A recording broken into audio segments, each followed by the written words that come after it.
Assalamualaikum warahmatullahi wabarakatuh. Perkenalkan, saya Andi Nur Fitriani, mahasiswa PPG Prajabatan Universitas Pakuan dari kelas GK2.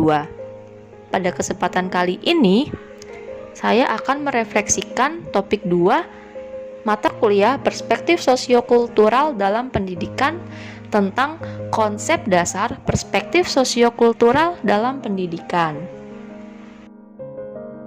Status ekonomi sosial atau SES. Status ekonomi sosial adalah cara untuk mengelompokkan individu maupun sebuah keluarga berdasarkan kemampuan ekonomi dan status sosialnya. Hal ini penting dalam pengajaran karena setiap siswa memiliki latar belakang ekonomi yang berbeda-beda. Latar belakang sosial ekonomi orang tua dapat berperan dalam meningkatkan prestasi belajar siswa melalui fasilitas belajar karena orang tua merupakan kelompok sosial yang pertama dalam kehidupan manusia di mana ia belajar dan menyatakan dirinya sebagai makhluk sosial di dalam hubungan interaksi dengan lingkungannya. Konsep utama teori sosiokultural ada 2 jenis, yaitu sebagai alat psikologis dan sebagai alat mediasi. Konsep utama teori sosiokultural sebagai alat psikologis yaitu bahwa seorang guru harus mengetahui latar belakang sosiokultural peserta didiknya. Yang kedua yaitu sebagai alat mediasi.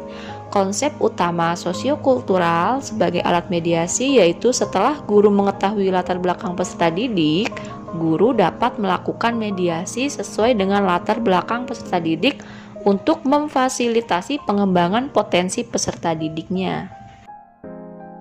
Selanjutnya, dalam teori sosiokultural menurut Vygotsky, kunci utama untuk memahami proses sosial dan psikologis adalah tanda-tanda atau lambang-lambang yang berfungsi sebagai mediator.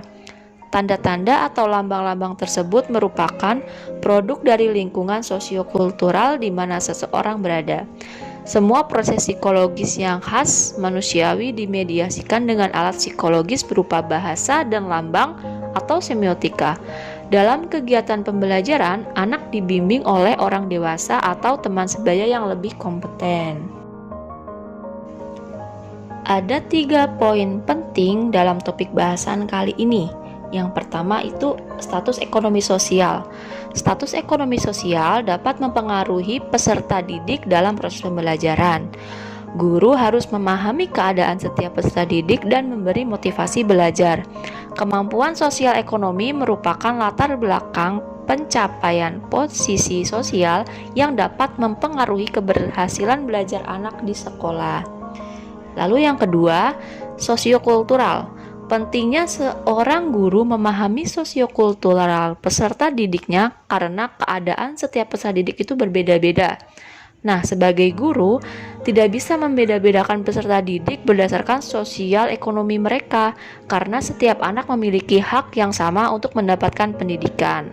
Lalu poin yang ketiga, adil. Lingkungan yang penuh dengan perbedaan karakteristik peserta didik dan kesenjangan ekonomi dapat diatasi dengan menjadi guru yang memperlakukan setiap anak secara adil tanpa memandang status ekonomi sosial setiap individu. Baik, demikianlah refleksi topik 2 tentang konsep dasar perspektif sosiokultural dalam pendidikan. Kurang lebihnya mohon maaf. Terima kasih. Wassalamualaikum warahmatullahi wabarakatuh.